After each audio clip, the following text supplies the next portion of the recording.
ಇನ್ನು ಎಚ್.ಡಿ. ರೇವಣ್ಣ ಅವರ ಮನೆಗೆ ಇಬ್ಬರು ಸಂತ್ರಸ್ತೆಯನ್ನ ಕರೆತರಲಾಗಿದೆ ಎಸ್ಐಟಿ ಅಧಿಕಾರಿಗಳ ತಂಡದಿಂದ ಅನ್ನೋದು ತಿಳಿದು ಬರ್ತಾ ಇದೆ. ಸ್ಥಳ ಮಹಜರ್ ಪ್ರಕ್ರಿಯೆಯನ್ನ ಪೂರ್ಣಗೊಳಿಸೋದಕ್ಕಾಗಿ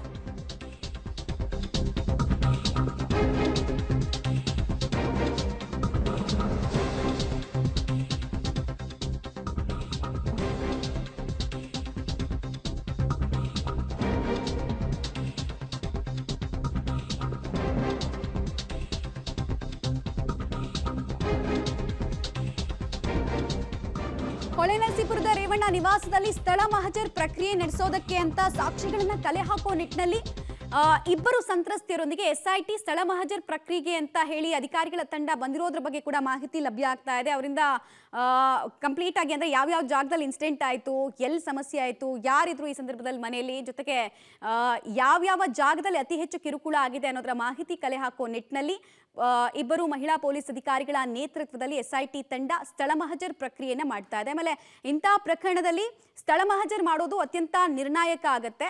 ಬಿಕಾಸ್ ಇದನ್ನ ಡಿಲೇ ಮಾಡಿದಷ್ಟು ಕೂಡ 2-3 ದಿನದಿಂದ ಕೂಡ ಸ್ಥಳ ಮಹಜರ್ ಇವತ್ತಾಗುತ್ತೆ ನಾಳೆ ಆಗುತ್ತೆ ಅನ್ನುವಂತಹ ಎಕ್ಸ್ಪೆಕ್ಟೇಷನ್ ಇತ್ತು. ಅಂತಿಮವಾಗಿ ಇವತ್ತು ನಡೀತಾ ಇದೆ. ಇನ್ನು ಯಾವ್ಯಾವ ಲೊಕೇಶನ್ ಈ ಸ್ಥಳ ಮಹಜರ್ ಆಗುತ್ತೆ ಅನ್ನೋದು ಕೂಡ ಅಷ್ಟೇ ಕುತೂಹಲಕ್ಕೆ ಕಾರಣ ಆಗ್ತಾ ಇದೆ.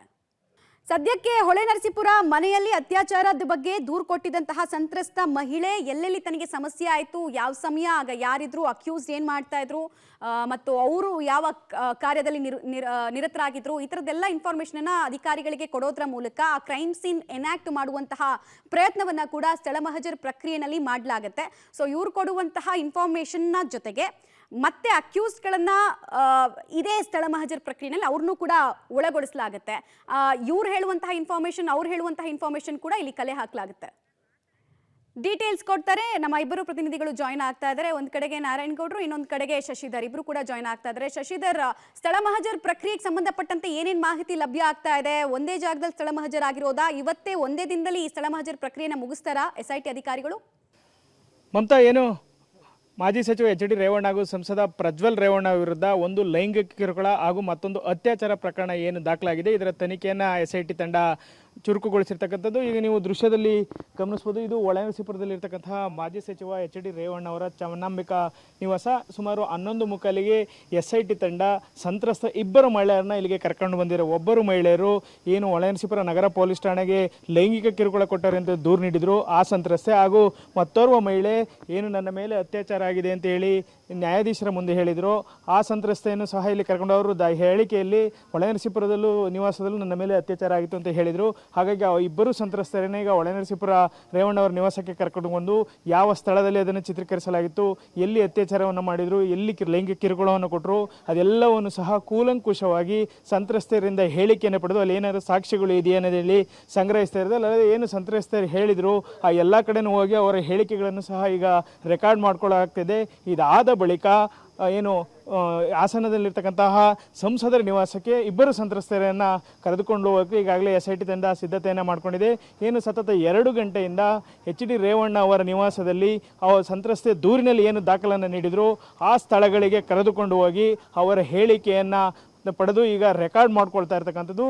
ಇದಾದ ಬಳಿಕ MP ಕ್ವಾರ್ಟರ್ಸ್ಗೆ ಹೋಗ್ತಾರೆ. ಇನ್ನೇನು ಒಂದು 15ರಿಂದ 20 ನಿಮಿಷದಲ್ಲಿ ಇಲ್ಲಿ ತನಿಖೆ ಸಂಪೂರ್ಣವಾಗಿ ಪೂರ್ಣಗೊಳ್ಳುತ್ತೆ. ಆ ನಂತರದಲ್ಲಿ ಅವರು ನೇರವಾಗಿ ಇಬ್ಬರು ಸಂತ್ರಸ್ತರೊಂದಿಗೆ ಹಾಸನದ ಆರ್ಸನ್ ರಸ್ತೆಯಲ್ಲಿರ್ತಕ್ಕಂತಹ ಸಂಸದರ ನಿವಾಸಕ್ಕೆ ತೆರಳಿ ಅಲ್ಲಿ ಏನು ಆ ಸಂತ್ರಸ್ತೆ ಅತ್ಯಾಚಾರವನ್ನು ಎಸಗಿದರೆ ಅಂತ ದೂರನ್ನು ಕೊಟ್ಟಿದ್ದರು, ಅಲ್ಲದೆ ಅಶ್ಲೀಲ ಚಿತ್ರಗಳು ಎಲ್ಲಿ ಚಿತ್ರೀಕರಣವಾಗ್ತಿದೆ ಅಂತ ಹೇಳ್ತಿದ್ರು, ಅವೆಲ್ಲವನ್ನು ಸಹ ಎಸ್ಐಟಿ ತಂಡ ಸಂಪೂರ್ಣವಾಗಿ ಸ್ಥಳ ಮಹಜರ್ ಮಾಡಿ ಸ್ಥಳ ಮಹಜರ್ ಮಾಡಿ ಆ ಸಂತ್ರಸ್ತರ ಹೇಳಿಕೆ ಏನಿದೆ ಅವೆಲ್ಲವನ್ನು ಸಹ ದಾಖಲಿಸಿಕೊಳ್ಳಲು ಇನ್ನೇನೇ ಎಸ್ಐಟಿ ತಂಡ ಹೊಳೆನರಸೀಪುರದಿಂದ ಹಾಸನ ಕಡೆಗೆ ಹೊರಡಲಿದೆ. ಮಮತಾ, ಆಲ್ ರೈಟ್, ಹಾಗೆ ಸಂಪರ್ಕದಲ್ಲಿರಿ. ಇನ್ನು ನಾರಾಯಣಗೌಡ, ಈಗ ತನಿಖೆಯ ಪ್ರಗತಿಗೆ ಸಂಬಂಧಪಟ್ಟಂತೆ ಏನೇನು ಮಾಹಿತಿ ಕೊಡ್ತೀರಿ? ಮಮತಾ, ಅಂತಂದರೆ ಈಗಾಗಲೇ ಏನು ಆ ಸಂಸದ ಪ್ರಜ್ವಲ್ ರೇವಣ್ಣ ಅವರ ವಿರುದ್ಧ ಈಗಾಗಲೇ ಒಂದು ಅತ್ಯಾಚಾರ ಪ್ರಕರಣ ದಾಖಲಾಗಿರುವಂಥದ್ದು. ಆ ಪ್ರಕರಣ ಹಿನ್ನೆಲೆ ಈಗಾಗಲೇ ಸಂತ್ರಸ್ತೆ ಏನು ದೂರು ನೀಡಿದರೆ ಆ ಸಂತ್ರಸ್ತೆಯ ಜೊತೆಗೂ ಕೂಡ ಈಗ ಕೆಲವೇ ಕ್ಷಣಗಳಲ್ಲಿ ಎಸ್ಐಟಿ ಅಧಿಕಾರಿಗಳು ಕೂಡ ಈಗ ಸಂಸದರ ನಿವಾಸಕ್ಕೆ ಭೇಟಿ ನೀಡುವಂಥದ್ದು. ಏಕೆಂತಂದರೆ ಈಗಾಗಲೇ ಸ್ಥಳ ಮಹಜರ್ ಮಾಡಬೇಕಾಗಿರುವಂಥ ಹಿನ್ನೆಲೆಯಲ್ಲಿ ಸಂತ್ರಸ್ತೆ ಸಂಸದರ ನಿವಾಸದಲ್ಲೇ ನನಗೆ ಲೈಂಗಿಕ ದೌರ್ಜನ್ಯ ನಡೆದಿತ್ತು ಅಂತ ಒಂದು ದೂರು ನೀಡಿರುವಂಥ ಹಿನ್ನೆಲೆ ಈಗಾಗಲೇ ಸಂಸದರ ನಿವಾಸಕ್ಕೆ ಕೆಲವೇ ಕ್ಷಣಗಳಲ್ಲಿ ಪೊಲೀಸರು ಅಂದರೆ ಎಸ್ಐಟಿ ಅಧಿಕಾರಿಗಳು ಕೂಡ ಆಗಮನ ಬರುವಂಥದ್ದು. ಹಾಗಾಗಿ ಎಸ್ಐಟಿ ಅಧಿಕಾರಿಗಳು ಬರುವಂಥ ಹಿನ್ನೆಲೆಯಲ್ಲಿ ಈಗಾಗಲೇ ಪೊಲೀಸರು ಕೂಡ ಸಂಸದರ ನಿವಾಸದ ಸುತ್ತಮುತ್ತ ಬಿಗಿ ಪೊಲೀಸ್ ಬಂದೋಬಸ್ತ್ ಕೂಡ ಕಲ್ಪಿಸಿರುವಂಥದ್ದು. ಏನು ಡಿ ಆರ್ ಇಂದ ಬಂದಿರುವಂಥ ಸುಮಾರು 30ಕ್ಕೂ ಹೆಚ್ಚು ಪೊಲೀಸರು ಸಂಸದರ ನಿವಾಸ ಹತ್ರ ಇರುವಂಥದ್ದು. ಅಂತಂದರೆ ಈಗ ಸದ್ಯಕ್ಕೆ ಆ ಪೊಲೀಸರು ಕೂಡ ಎಸ್ ಪಿ ಆಫೀಸ್ ಒಳಗಡೆ ಇರುವಂಥದ್ದು. ಯಾಕೆಂದರೆ ಎಸ್ ಪಿ ಆಫೀಸಿನ ಪಕ್ಕದಲ್ಲೇ ಸಂಸದರ ನಿವಾಸ ಇರುವಂಥದ್ದು.